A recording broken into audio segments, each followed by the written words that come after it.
السلام علیکم dear readers, کیسے ہیں آپ سب سے پہلے تو کل کے لیے معذرت، کل کی قسط بالکل تیار تھی، اپلوڈنگ کرنے کا ٹائم آیا تو نیٹ دھوکہ دے گیا، پر اب میں کل نہیں دے پائی تھی تو اس لیے آج 1 گھنٹے سے اوپر کی قسط دے رہی ہوں، ایک کل کی اور ایک آج کی۔ میں ڈبل میں دے دیتی یہی قسط، پر آپ سب کو مزہ نہیں آتا، اس لیے سارے کرداروں کو آج ایک ساتھ قسط میں لکھا ہے۔ آج سب کچھ ہے اس قسط میں، وہ سب پڑھ کر ہی پتہ چلے گا آپ کو، تو سب قسط کو انجوائے کریں اور 200 لائکس اور 70 کامنٹس مکمل کریں۔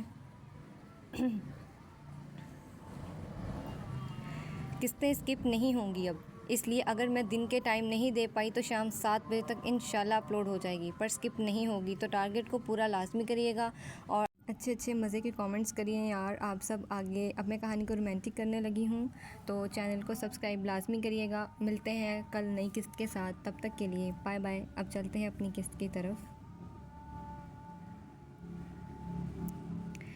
دل رقصم ایپیسوڈ 16 by صالحہ اقبال۔ خان حویلی میں بھی صبح کا آغاز ہو چکا تھا۔ زیان فجر کی اذان سے کچھ دیر پہلے ہی حویلی واپس آیا تھا اور آتے ہی سیدھا اپنے کمرے میں چلا گیا تھا، جبکہ عارش روز معمول کے مطابق آج بھی فجر کی نماز کے بعد پنچایت اپنے کام پر چلا گیا۔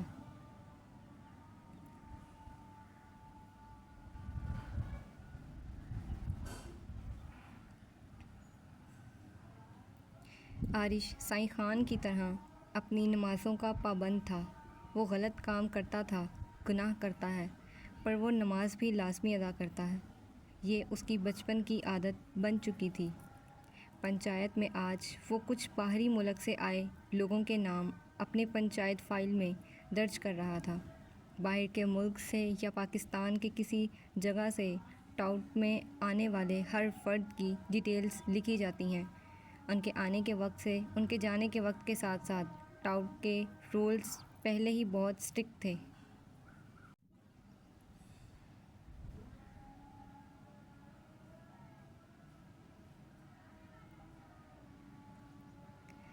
پر اب سائیں خان 2 دن سے اور زیادہ کر دیے تھے۔ باہری لوگوں کی حفاظت کی ذمہ داری سب عارش کی تھی۔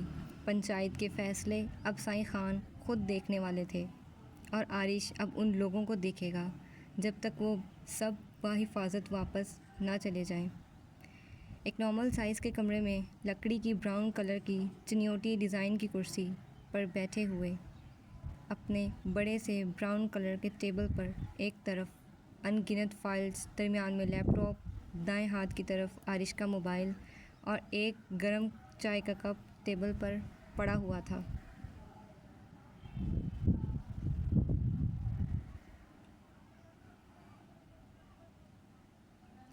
جس میں سے ابھی بھی دھوئیں نکل رہے تھے۔ عارش نے ابھی تک ایک گھونٹ بھی حلق سے نہیں اتارا تھا۔ وہ فجر کی نماز کے بعد سے پنچایت آئے اب تک تقریباً 14 لوگوں کی ڈیٹیلز لکھ چکا تھا، اور یہ تیسرا چائے کا کپ تھا اس کا، جو اس کے لیے اس کے آفس کے دروازے کے باہر کھڑا آدمی قریبی ڈھابے سے بن بولے آتا ہے، جن میں سے اب تک عارش نے ایک گھونٹ بھی پینا ضروری نہیں سمجھا تھا۔ اگلے بندے کو بھیجو اندر، عارش لیپ ٹاپ کی اسکرین میں نظریں جمائے کام کرتے ہوئے کہتا ہے۔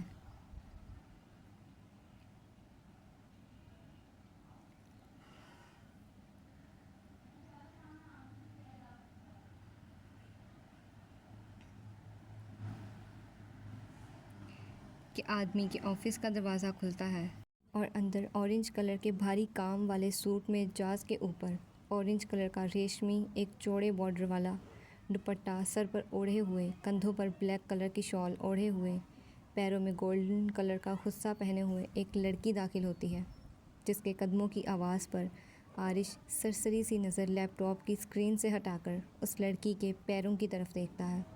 گورے چٹے پیروں میں گولڈن رنگ کا خصہ پیروں کی خوبصورتی میں مزید اضافہ کر رہے تھے۔ عارش پیروں تک اپنی نظریں ہٹاتا ہے اور وہیں سے واپس اپنے لیپ ٹاپ کی اسکرین کی طرف لوٹا دیتا ہے۔ اندر جائیں، بیٹھ جائیں۔ لڑکی کو دروازے میں کھڑا دیکھ کر عارش انتہائی پرسکون انداز میں کہتا ہے۔ اس کی بات پر لڑکی اپنی شال ٹھیک کرتے ہوئے ٹیبل کے سامنے والی کرسی پر عارش کے بالکل سامنے جا بیٹھتی ہے۔ السلام علیکم، لڑکی بیٹھتے ہی سلام کرتی ہے۔ وعلیکم السلام، بنا اس کی طرف دیکھے عارش اس کے سلام کا جواب دیتا ہے۔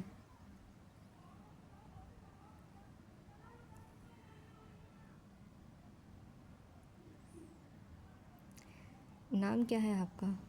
عارش اسکرین سے نظریں ہٹا کر فائل اٹھاتے ہوئے پوچھتا ہے۔ زائنش مرزا، عارش کے چہرے کی جانب بنا پلک جھپکائے دیکھتے ہوئے دھیرے سے کہتی ہے۔ کہاں سے آئی ہیں؟ کاغذ پر لکھے ہوئے سوال کے آگے جواب کے ڈبے میں لکھنے کے لیے ہاتھ بڑھا کر لکھتے ہوئے پوچھتا ہے۔ لاہور سے، زائنش انتہائی پرسکون انداز میں کہتی ہے۔ کس کے ساتھ آئی ہیں؟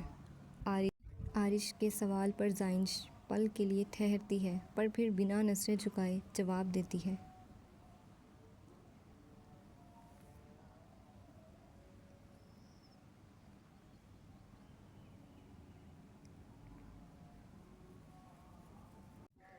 اکیلی آئی ہوں، پرسکون انداز میں جواب دیتی ہے۔ وجہ؟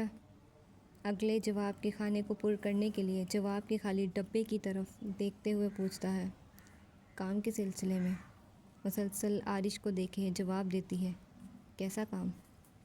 شادی کی ڈیکوریشن کرتی ہوں، وہی کرنے آئی ہوں۔ اب کی بار عارش پوچھتا ہے کہ زائنش جلدی سے جواب دے دیتی ہے۔ کس کی شادی ہے؟ عارش پوچھتا ہے کہ زائنش گہری سانس لیتے ہوئے کرسی سے پشت ٹکا لیتی ہے۔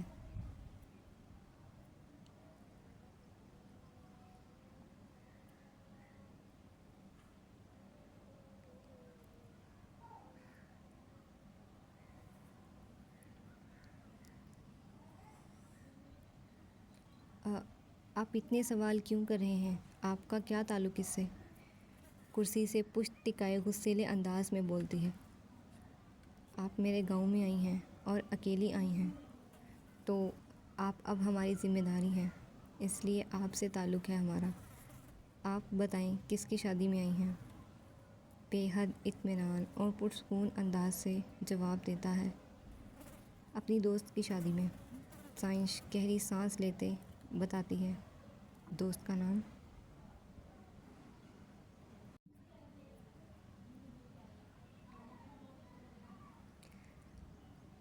وہ نہیں بتا سکتی ہوں، اب کی بار چڑے ہوئے لہجے میں کہتی ہے۔ ٹھیک ہے، آپ اپنے بابا کا نام بتائیں، مجھے درج کرنا ہے یہاں۔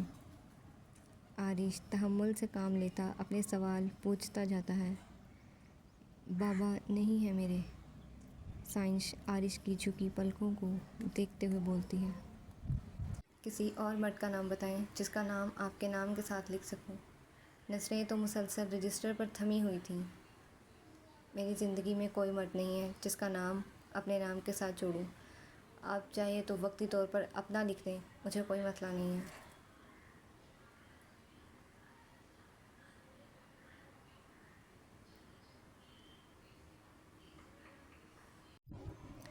زائنش کہتی ہے اور عارش کی پلکیں اٹھتی ہیں اور نظریں سیدھا زائنش کی سیاہ کالی گہری آنکھوں سے عارش کی لائٹ براؤن کلر کی آنکھیں ٹکراتی ہیں، جن میں دیکھتے ہوئے عارش دو پل کے لیے زائنش کو اس کی آنکھوں میں اور اس کے چہرے کے ایک ایک نقوش کو اپنی آنکھوں میں اتارنے لگتا ہے۔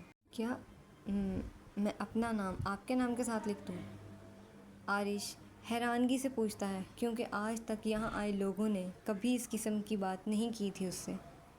جی ہاں، زائنش ہاں میں سر ہلاتے ہوئے کہتی ہے۔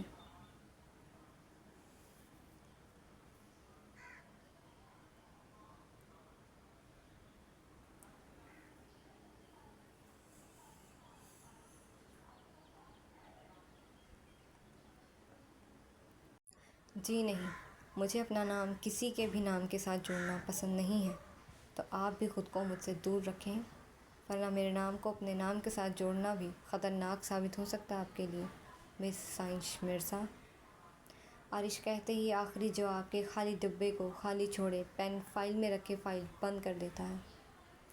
یہ لیں میرا نمبر، اگر آپ کو کوئی مشکل ہو تو آپ مجھے فون کر دیجیے، میں مدد کے لیے آ جاؤں گا۔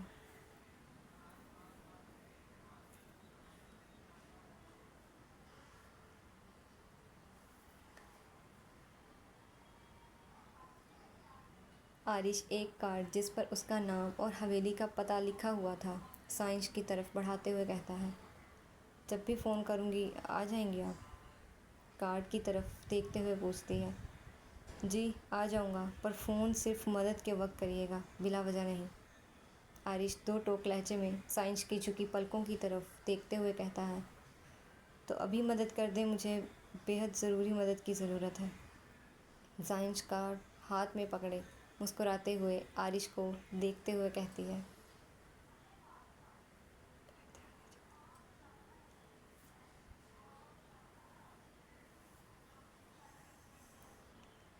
کیسی مدد؟ آرش اپنی کرسی سے اٹھتے ہوئے پوچھتا ہے، میری گاڑی خراب ہو گئی ہے، باہر بارش ہو رہی ہے، نہ مجھے کوئی گیسٹ روم ڈھونڈنے میں مدد کر دے، آپ کو تو پتہ ہوگا نا اس کا۔ سائنش کہتے ہوئے کرسی سے اٹھ کھڑی ہوتی ہے، آپ رہنے کا انتظام کر کے آئی تھیں؟ نہیں، نفی میں سر ہلاتے ہوئے جواب دیتی ہے، اور جواب دیتے ہی مڑ کر آفس کے باہر آرش کو دیکھنے لگتی ہے۔ سائنش کی نظریں آرش پر سے مڑتی ہیں۔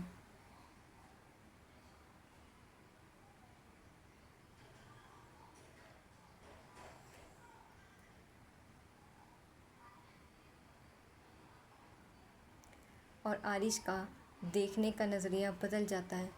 وہ بنا پلک جھپکائے سائنش کی پشت کو سر تا پیر دیکھتا جاتا ہے۔ اسے دوپٹہ اوڑھے کندھوں پر اوڑھی شال میں خود کو لپیٹا دیکھ اسے نظر بھر کر دیکھ رہا تھا۔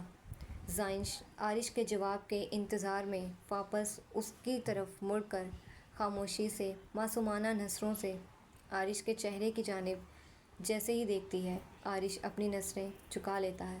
ٹھیک ہے، آپ چلیں میرے ساتھ، میں آپ کو ایک محفوظ جگہ صحیح سلامت پہنچاتا ہوں۔ آرش ہلکی سی مسکراہٹ کے ساتھ کہتا ہے کہ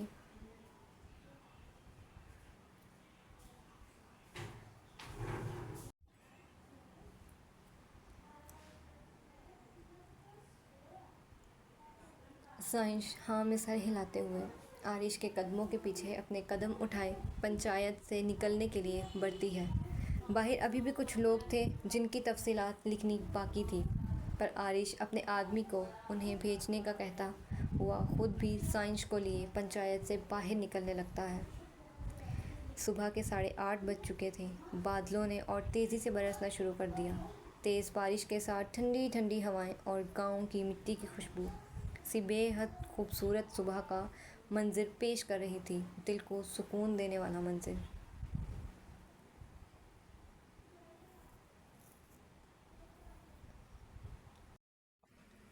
عباس حویلی میں ہال میں بیٹھے ہوئے تھے۔ دوسرے گاؤں کے کچھ آدمی ان کے کام کے سلسلے میں بات کرنے آئے ہوئے تھے، جبکہ ادا اتنے اچھے موسم میں بھی گہری نیند میں سوئی پڑی تھی۔ پر اب نیند مکمل ہونے لگی تھی، اس کا اٹھنا مشکل ہو رہا تھا، پر وہ بیڈ پر کروٹیں بدلتے ہوئے آخر کار بنا آنکھیں کھولے اٹھ بیٹھتی ہے۔ اپنی آنکھیں مسل کر کھولنے کی کوشش کرتی ہے، اور آنکھیں کھولتے ہی اپنے سامنے ٹیبل صوفے کے آس پاس زمین پر ان گنت شاپنگ بیگز پڑے دیکھے ادا کی آنکھیں جھٹ سے مکمل کھل جاتی ہیں۔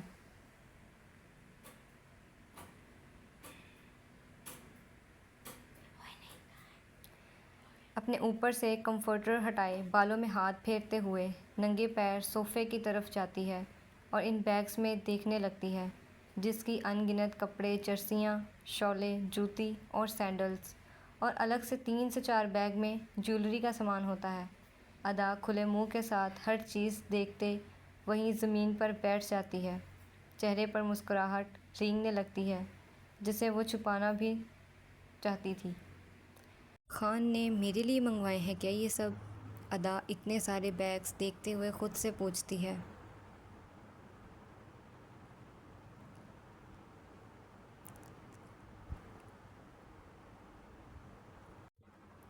میرے علاوہ اور کون ہوگا ان کے کپڑوں کا دشمن؟ اپنے کپڑے بچانے کے لیے منگوائے ہوں گے یقیناً انہوں نے۔ اپنے سوال کا جواب دیتے ہوئے چہرے پر پل کے لیے مایوسی آتی ہے، پر وہ جلد ہی خود کو کمپوز کر لیتی ہے۔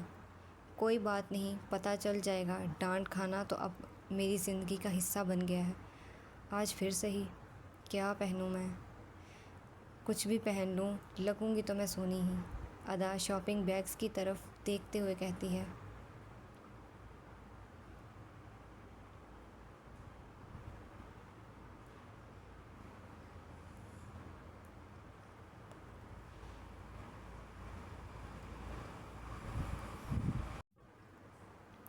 اور اپنے لیے ان میں سے کوئی بھی ایک بیگ اٹھائے واش روم میں چلی جاتی ہے۔ جی جی ضرور، میں بھی یہی چاہتا ہوں، ہمارے گاؤں کی عورتیں بھی اپنے لیے کوئی ایسا کام کریں جس پر نام بھی ان کا بنے اور کمائی پر حق بھی۔ دوسرے گاؤں کے سردار کے بیٹے رجب رضا اپنے ایک اور دوست کے ساتھ چند گارڈز لیے عباس کی حویلی پہنچے ہوئے تھے۔ ایک دوسرے کی بات پر سہمت ہو کر عباس کو بھی رضامند کرنے کے لیے کہتے ہیں۔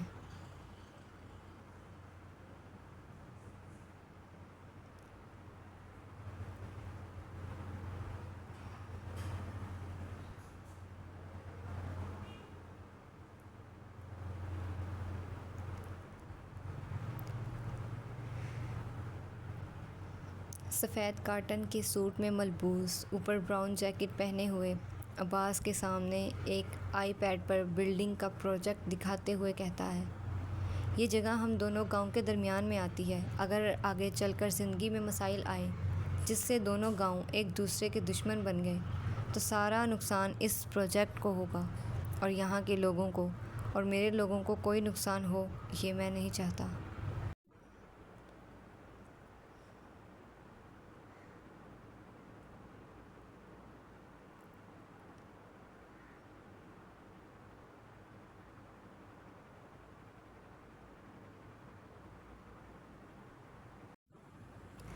عباس آئی پیڈ سے نظریں ہٹاتے صوفے سے پشت ٹکائے کہتا ہے، کوئی مسئلہ نہیں ہوگا۔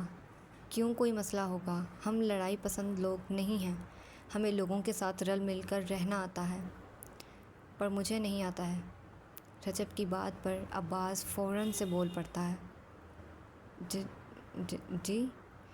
بے حد حیرانگی سے ٹوٹے ہوئے لہجے میں کہتا ہے، جی پروجیکٹ پر اچھا کام کیا جا سکتا ہے، پر جب تک یہ بنے گا تب تک بہت کچھ بدل جائے گا، اس لیے مجھے یہ نہیں کرنا ہے۔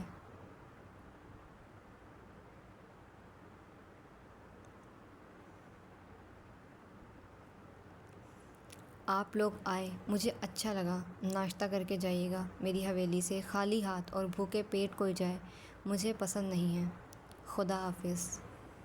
عباس صوفے سے اٹھتے اپنے قمیض ٹھیک کرتے ہوئے سر جھکائے ان دونوں آدمیوں کو صوفے پر بیٹھے دیکھ کر کہتا ہے، اور کہتے ہی مڑ کر دوسری طرف منزل جانے کے لیے بڑھتا ہے کہ اتنے میں صوفے پر بیٹھا غصے میں عباس کو پکارتے ہوئے دھاڑ کر اٹھتا ہے اور عباس کے قدموں کو بھی روک دیتا ہے۔ آپ کو کیا لگتا ہے کہ میں یہ خود سے نہیں کر سکتا ہوں؟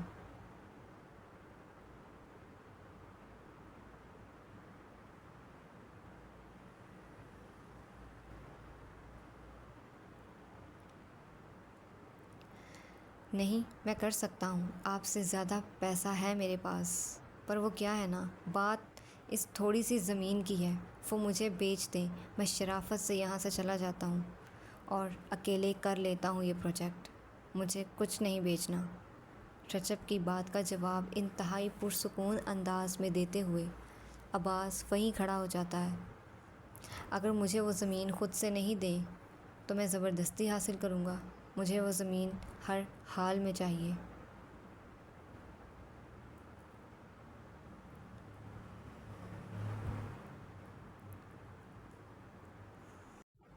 کیوں؟ بار تھوڑی کھولنا ہے تم نے وہاں پر، تم تو وہ جگہ غریب عورتوں کی مدد کے لیے بلڈنگ بنانے لگے تھے نا؟ عباس کمر پر ہاتھ باندھے ہوئے رجب کی طرف بڑھتے ہوئے پوچھتا ہے۔ عباس کی بات پر رجب فوراً سے بھوکلائے لہجے میں اپنے ساتھ آئے آدمی کی طرف دیکھتا ہے، تم لوگوں کو کیا لگتا ہے کہ میں ایک گاؤں میں رہتا ہوں تو صرف یہیں کے بارے میں سب جانتا ہوں؟ نہیں میری جان، میں سردار پورے کشمیر کا ہوں، کشمیر میں کہاں کیا ہو رہا ہے۔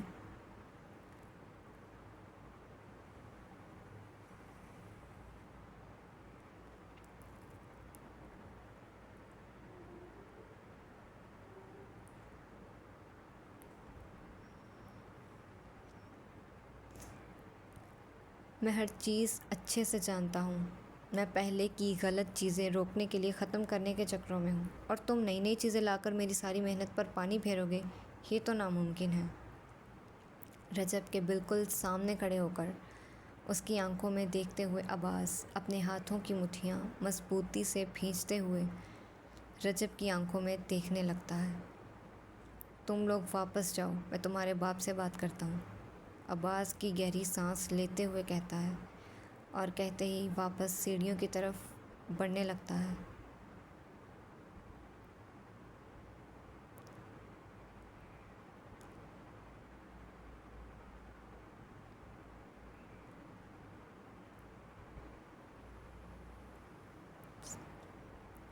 اگر اس نے بابا کو بتا دیا تو وہ ہڈیاں توڑ دیں گے، وہ کبھی سہمت نہیں ہوں گے اس کے لیے۔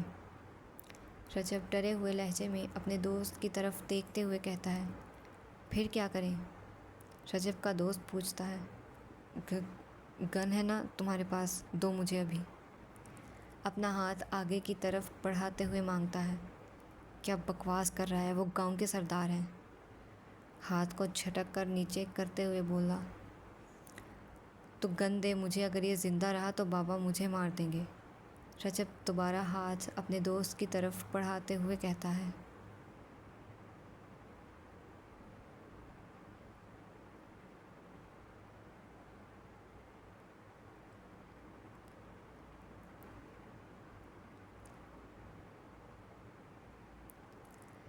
نہیں، میں نہیں دے رہا ہوں۔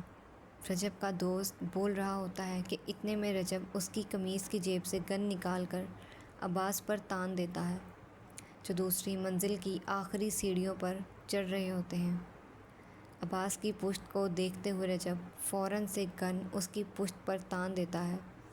گن کو رخ عباس کی طرف وہ چلانے کے لیے گھوڑا چڑھانے لگتا ہی ہے کہ اتنے میں دوسری منزل پر ایک ہیل ہوا میں اڑتی ہوئی آتی ہے، جو سیدھا رجب کے ہاتھ پر لگتی ہے، جس سے گن اس کے ہاتھ سے پھسل کر زمین پر گرنے لگتی ہے، پر رجب اسے گرنے نہیں دیتا۔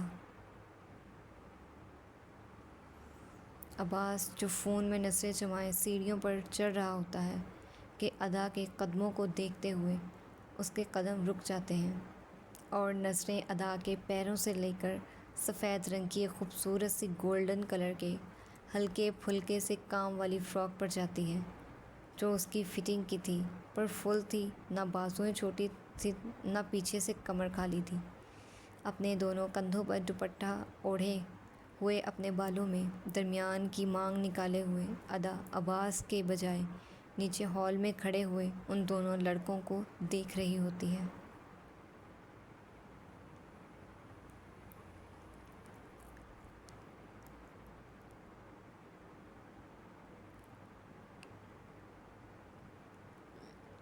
جبکہ عباس کی نظریں اس پر تھم گئی تھیں۔ آج اسے مکمل لباس میں ملبوس دیکھتے ہوئے عباس کو پرسکون سی گہری سانس آتی ہے۔ دونوں دوست سر اٹھائے دوسری منزل کی طرف دیکھتے ہیں کہ ادا کولڈ انداز میں ان دونوں کو دیکھ رہی ہوتی ہے۔ ان پر سے نظریں ہٹا کر ادا جیسے ہی عباس کو دیکھتی ہے، عباس فوراً سے اپنا سر جھکائے نظریں پھیر لیتا ہے۔ 2 منٹ رک جائیں، پھر جی بھر کر دیکھ لینا، آپ کے لیے ہی تیار ہوئی ہوں، پر پہلے مجھے کچھ دیکھنا ہے۔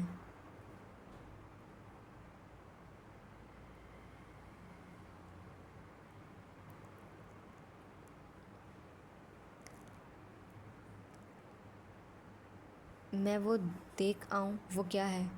نا خان میرے ہاتھوں میں خارش ہو رہی ہے، پہلے اسے ختم کر لوں پھر آپ کی باری۔ ادا ان دونوں لڑکوں کی طرف دیکھتے ہوئے کہتی ہے، اور عباس حیرانگی سے ادا کے چہرے کو دیکھے جاتا ہے۔ عباس کچھ بولتا اس سے پہلے ہی ادا اسے کراس کرتی ہوئی سیڑھیوں سے نیچے ہال میں ان لڑکوں کی طرف بڑھتی ہے۔ ماں باپ نے سکھایا نہیں ہے کیا جتنی چادر ہو اتنے پیر پھیلانے چاہیے؟ خیر، مجھے بھی نہیں سکھایا ہے کسی نے۔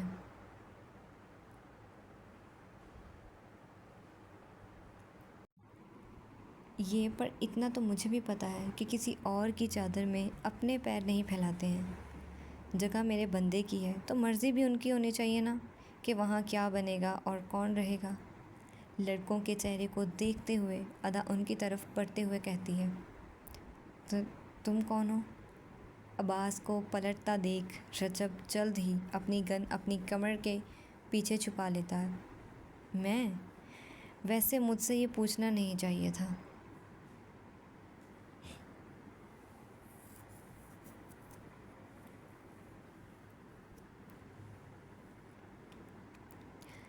کیونکہ پورے کشمیر کے لوگ بنا بولے میری شناخت سے واقف ہیں۔ سینڈل لے کر آؤ میری۔ ادا لڑکے کے سامنے کھڑی اس کی آنکھوں میں دیکھتے ہوئے کہتی ہے، اور کہتے ہی حکمانہ انداز میں اس کے دوست کو بولتی ہے، میں۔ رجب کا دوست اپنی طرف اشارہ کرتے ہوئے پوچھتا ہے، نہیں، اپنے باپ کو میری جوتی اٹھانے کے لیے بلا سکتے ہو، مجھے کوئی مسئلہ نہیں ہے۔ ادا ایک آئی برو اٹھاتے ہوئے لڑکے کی آنکھوں میں دیکھتے کولڈ انداز میں کہتی ہے،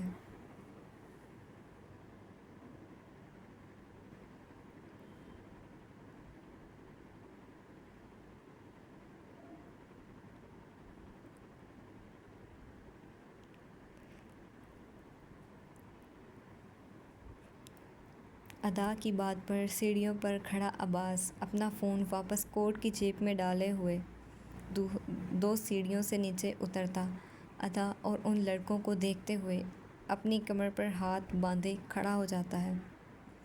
تمہاری تو، رجب کا دوست کہتے ہوئے ادا کی طرف بڑھتا ہے کہ رجب اس کے سینے پر ہاتھ رکھے اسے روک دیتا ہے۔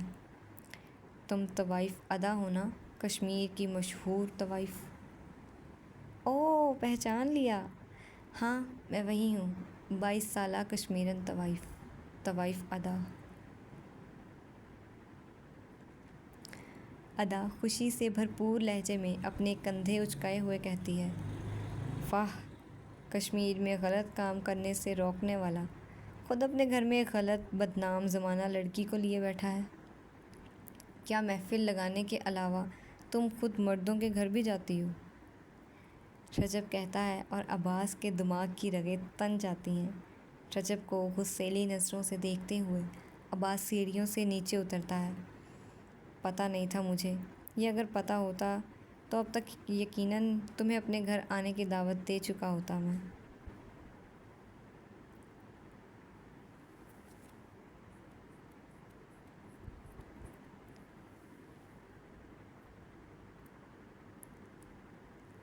خاموش۔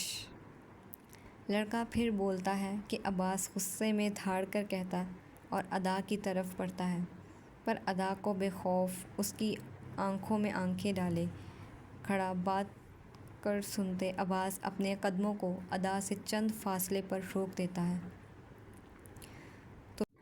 مجھے افورڈ کرنا تمہارے بس کی بات نہیں ہے۔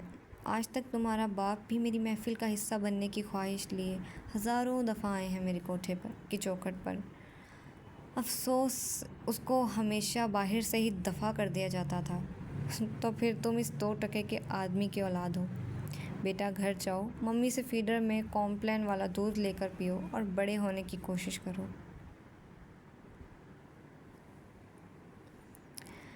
میرے منہ لگ کر اپنی زندگی پر ابھی سے بریک مت لگاؤ، کیونکہ تم ابھی مجھے نہیں جانتے ہو۔ مجھے جاننے کی کوشش بھی مت کرو، ورنہ دنیا میں آنے کی تاریخ تو تمہاری سب کو پتہ ہے، یہاں سے جانے کی نہیں پتہ چلے گی۔ ادا رجب کی آنکھوں میں دیکھتے ہوئے ہلکا سا مسکراتے ہوئے کہتی ہے کہ پیچھے کھڑا عباس فخریہ سے انداز میں ادا کی طرف دیکھتے ہوئے اپنے چہرے پر چھانے والی مسکراہٹ کو ضبط کرنے کی کوشش کرتا ہے۔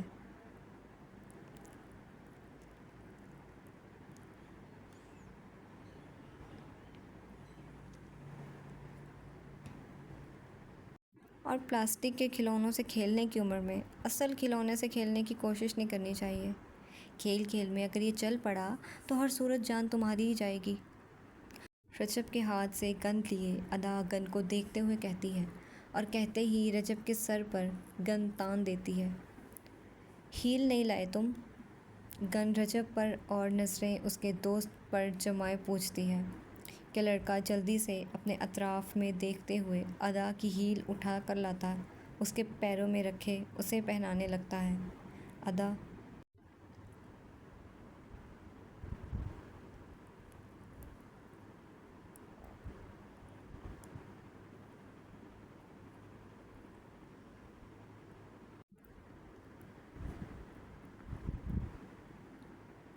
ادا ہیل پہنتے ہی وہی ہیل والا پیر رجب کے دوست کے ہاتھ پر رکھے اپنا مکمل وزن اس کے ہاتھ پر ڈالنے لگتی ہے۔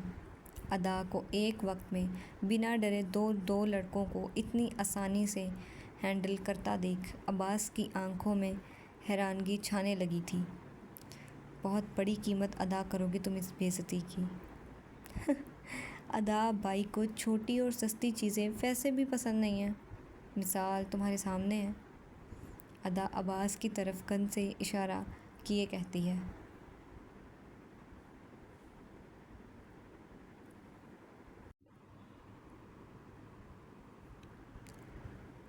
چھوڑو میرے دوست کو، ادا کی طرف ایک قدم بڑھاتے ہوئے کہتا ہے کہ ادا گن اس کے پینٹ کی طرف کرتی اس کے قدموں کو روک دیتی ہے۔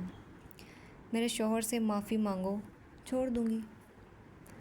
رجب کی آنکھوں میں آنکھیں ڈالے کہتی ہے، کس چیز کی معافی؟ اپنے دانت کھینچتے ہوئے پوچھتا ہے۔ خان پر گن تاننے کی، مجھے ان پر کسی کی نظر برداشت نہیں ہے۔ اب تم نے سیدھا گن تان دی، یہ تو میں برداشت نہیں کر سکتی نا۔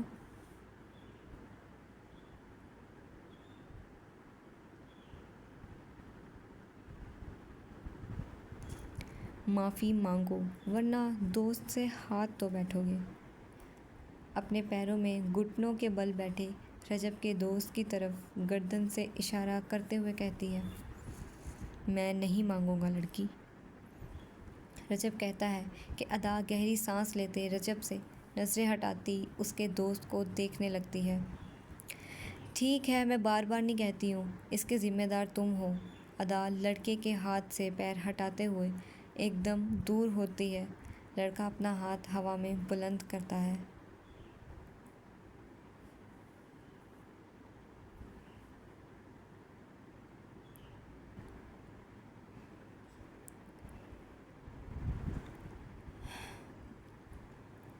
کہ ادا بنا وقت گنوائے اسی پل رجب کے دوست پر گولی چلا دیتی ہے۔ گولی لڑکے کے ہاتھ پر لگتے ہی اس کی چیخیں بلند آواز میں حویلی میں گونجنے لگتی ہے۔ ادا!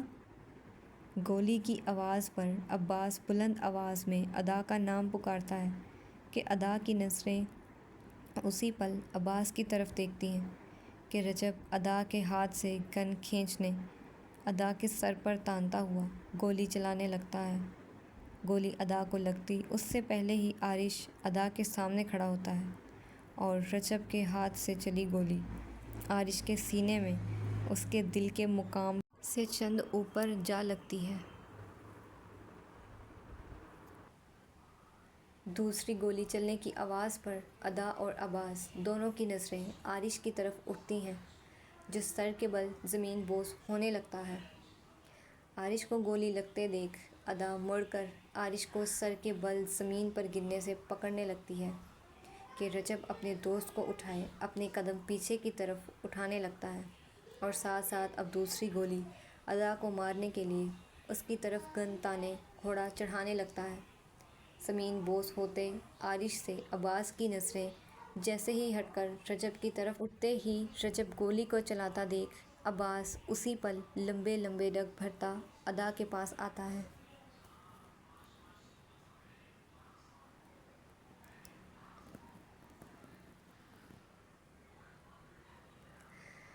اور اسی بازوؤں سے پکڑے ادا کو اپنے سامنے کھڑا کیے خود ایک مضبوط دیوار کی طرح اس کے سامنے کھڑا اپنے سامنے اس کا ننھا وجود چھپاتے ہوئے محفوظ کرنے لگتا ہے۔ عباس کی نظریں ادا کے بوکھلائے ہوئے چہرے پر ٹکی ہوئی تھیں جبکہ دل تیزی سے دھڑک رہا تھا، دماغ کی رگیں تن گئی تھیں۔ عباس کا چہرہ اور کان سرخ پڑنے لگ گیا تھا۔ کچھ پل عباس وہیں کھڑا ادا کو دیکھتا رہتا ہے۔ جب گولی چلنے کی آواز نہیں آتی تو عباس مڑ کر پیچھے دیکھتا ہے جہاں اب گن زائنش کے ہاتھ میں تھی۔ اور رجب حویلی سے باہر دوڑ لگاتے ہوئے نکل رہا تھا۔ رجب کے جاتے ہی گولی کی آواز پر اب زیان دوڑتے ہوئے کمرے سے باہر نکلتا ہے۔ عارش کو زمین بوس ہوتا دیکھ زیان بلند آواز میں بھائی کہہ کر پکارتا ہوا سیڑھیوں سے اترے نیچے ہال میں آتا ہے۔ جب تک وہ آتا ہے عباس گھٹنوں کے بل بیٹھا ہوا عارش کے سینے سے نکلتے ہوئے خون کو روکنے لگتا ہے، پر عارش کی آنکھیں تب تک بند ہو چکی تھیں۔ علیزے جو بے دھیانی میں بنا دوپٹے کے کمرے سے باہر نکل جاتی ہے۔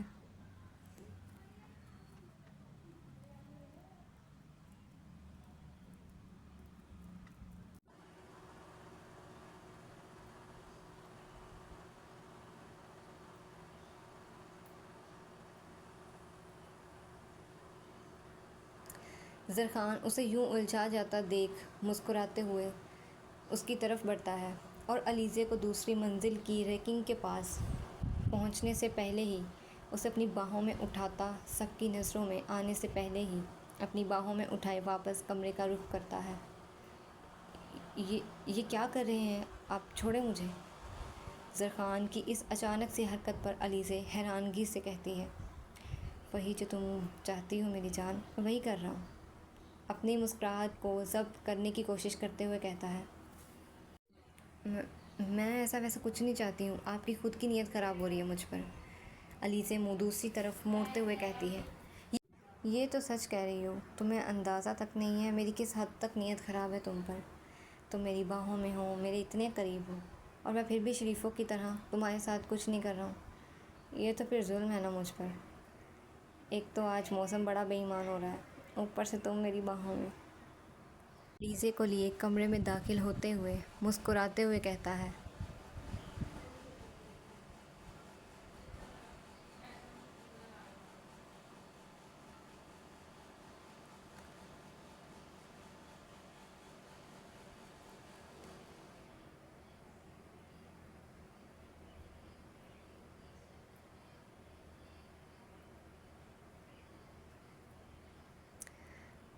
تمہیں رہائی دینا تو گناہ ہوگا نا، پھر کیوں نہ آج کچھ کر لیا جائے۔ کمرے کا دروازہ پیر سے بند کرتے ہوئے کہتا ہے، دروازہ بند ہو گیا تھا پر لاک نہیں ہوا تھا۔ فی الحال تھوڑی سی آج شرم کر لیں، بہت ہے، آج اتارے مجھے نیچے۔ اپنی آنکھوں کو چھوٹا چھوٹا کیے اسے گھور کر ڈرانے کی کوشش کرتے ہوئے کہتی ہے، پر وہ اس پل بھول گئی تھی جس کے سامنے وہ بہادر بننے کی کوشش کر رہی تھی، اس کی ایک نظر کی مار ہے وہ، اور علیزے دوبارہ اس کو گھور کر دیکھنے کی ہمت تو کیا، نظر اٹھانے کی ہمت بھی نہیں کر پائے گی۔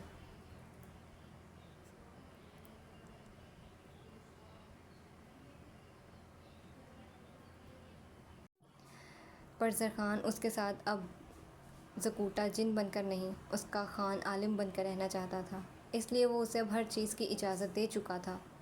علیزے کو اب وہ ڈرا کر اپنا نہیں بنانا چاہتا تھا، اس کا ڈر ختم کر کے اسے اپنا بنانا چاہتا تھا، اس لیے اس کا غصہ، اس کے نخرے، ایک ناراضگی، وہ سب برداشت کرنے کے لیے خود کو تیار کر چکا تھا۔ ایک پولیس والے کی زندگی میں شرم کا کیا کام میری جان؟ میں تو کرمنلز پر رحم نہیں کرتا ہوں، تم تو پھر میری بیوی ہو۔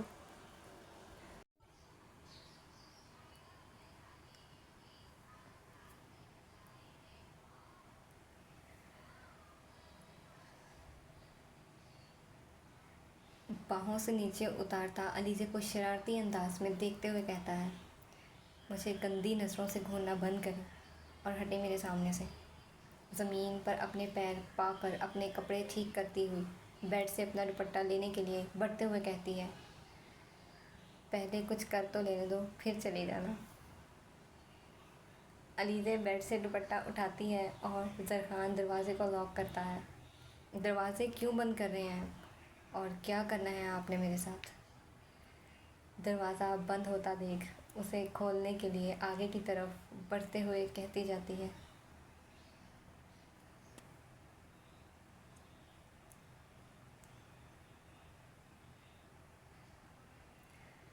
فی الحال زیادہ کچھ نہیں، بس تھوڑا سا رومانس کرنے کا ارادہ کیا ہے۔ اپنی قمیص کے بٹن کھولتا علیزے کی طرف بڑھتے ہوئے اس کے قدموں کو دیکھتے ہوئے کہتا ہے، زرخان کو اپنی طرف آتا دیکھ اس کے قید میں آنے سے پہلے ہی نکلنے کے لیے کمرے سے باہر جانے کے لیے بڑھتی ہے، پر چند قدم آگے بڑھی ہی تھی کہ زرخان اس کی جانب مڑتا، اس کے پیٹ کے گرد اپنی آئن بازوؤں کا حصار باندھتا علیزے کے قدموں کو روکے اسی کمرے کے دروازے کے ساتھ ہی پن کر دیتا ہے۔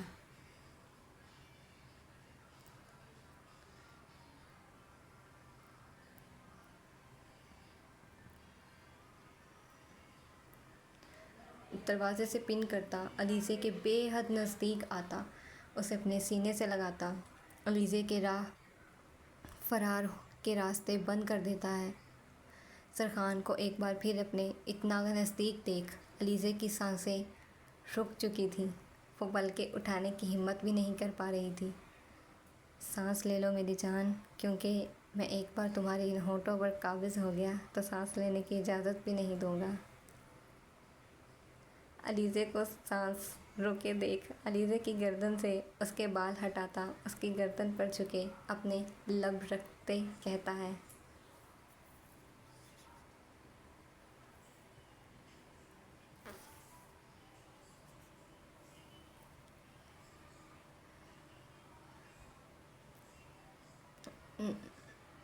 نہیں کرینا۔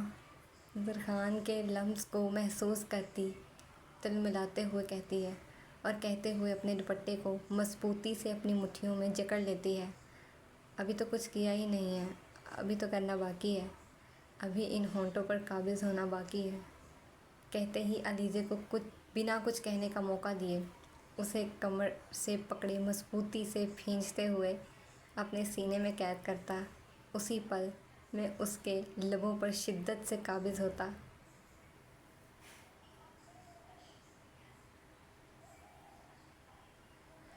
علیزے کی اتھل پتھل ہوتی سانسوں کو خود میں بسانے لگتا ہے۔ علیزے اپنے دوپٹے کو چھوڑے زرخان کے سینے پر ہاتھ رکھے اس پر ہاتھ مارتے ہوئے اسے روکنے کی کوشش کرنے لگتی ہے کہ زرخان ایک ہاتھ سے اس کے دونوں ہاتھوں کو اپنی قید میں لیے علیزے کو واپس دروازے سے پن کرتا اور شدت سے اس کے لبوں پر قابض ہو گیا۔ دھیرے دھیرے وہ اپنی شدتوں کو بڑھاتے ہوئے علیزے سے اس کی سانسیں چھیننے لگتا ہے، پر اسے چھوڑتا نہیں ہے۔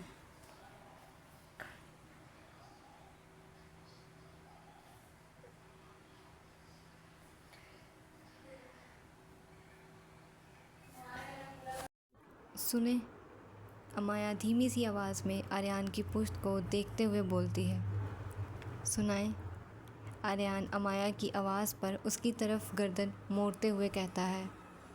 امایا کو بکھری حالت میں بنا دوپٹے کے اپنی طرف بڑھتا دیکھ اس کا مکمل رخ خود بخود اس کی جانب مڑ جاتا ہے۔ خان کو نہیں بتایا نا یہ؟ اور میں سچی میں چورنی نہیں ہوں، وہ بس اللہ تعالیٰ سے ڈیل کرنے کے لیے پیسے چرا لیتی تھی، پر سچی 2 دن سے میں نے کچھ بھی نہیں کیا ہے، کچھ بھی نہیں۔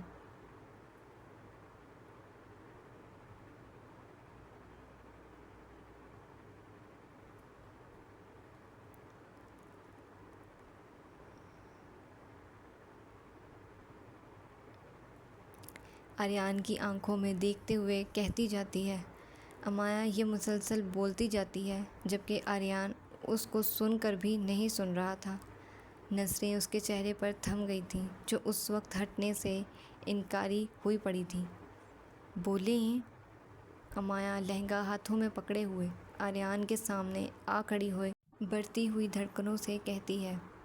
امایا کے دل کی دھڑکنیں اتنی تیزی سے دھڑک رہی تھیں کہ آریان کو ان کی آواز محسوس ہو رہی تھی۔ انکل!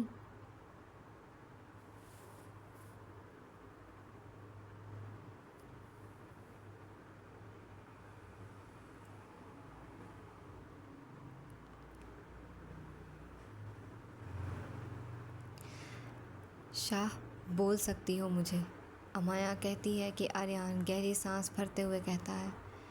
مجھے نہیں بولنا، امایا منہ پھلائے کہتی ہے۔ تو انکل بھی مت بولو، بولنا ہے تو شاہ بولو ورنہ مت بلاؤ ہی مت مجھے۔ آریان اپنی نظریں امایا سے ہٹاتا امایا کو کراس کرتا کمرے میں داخل ہو جاتا ہے۔ میں کون سا مری جا رہی ہوں آپ کو بلانے کے لیے، آپ سے دیکھنے کے لیے؟ مجھ پر اتنا بڑا الزام لگایا ہے آپ نے، سب چھین لیا ہے آپ نے۔ اب تو میں آپ کی شکل عمر بھر نہ دیکھوں۔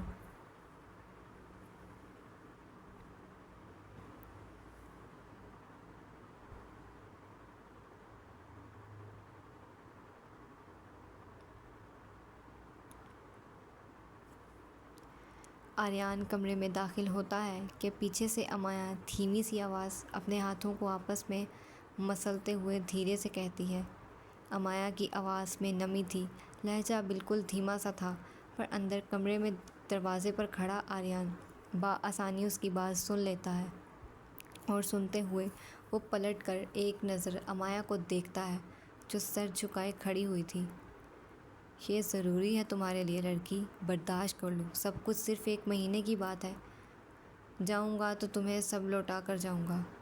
آریان امایا کی پشت کو دیکھتے ہوئے دل ہی دل میں خود سے کہتا ہے۔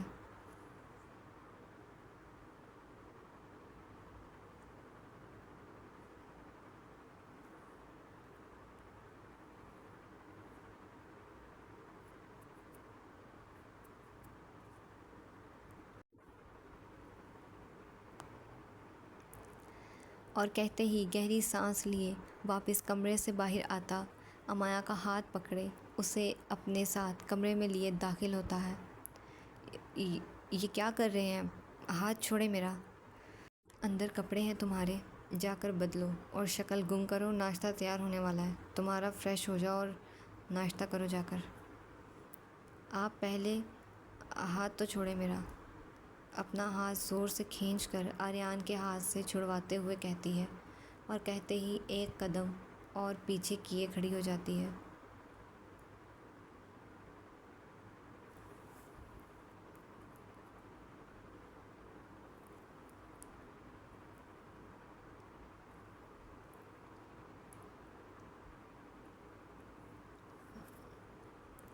مجھے آپ کی لائی ہوئی کوئی چیز نہیں چاہیے، نہ کپڑے، نہ کھانا، نہ کچھ دن کھاؤں گی، نہیں تو میں مرنے جاؤں گی۔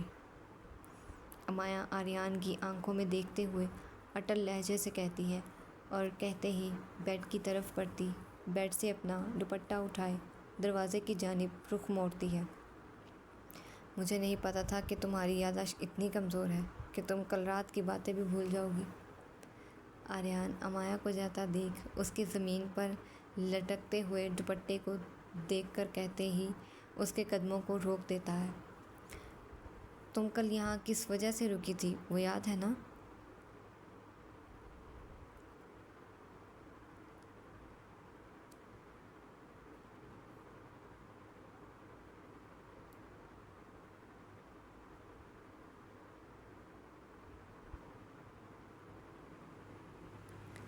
امایا کے دوپٹے کو زمین سے اٹھاتے ہوئے اس کی طرف بڑھتے ہوئے پوچھتا ہے۔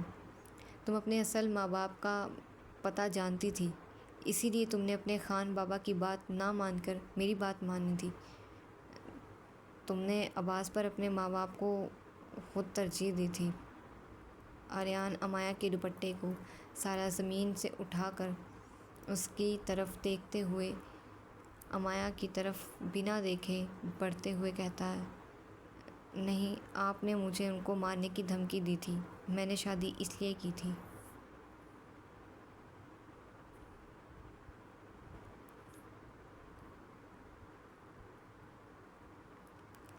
آریان کی جھکی نظروں کو دیکھتے ہوئے امایا نم لہجے میں پر غصیلے انداز میں کہتی ہے، ہاں، دھمکی تو دی تھی میں نے، کیونکہ تم بھول گئی تھی اس وقت کہ تمہارے خان بابا تمہارے لیے جتنا ضروری ہے اتنا وہ میرے لیے بھی ہیں۔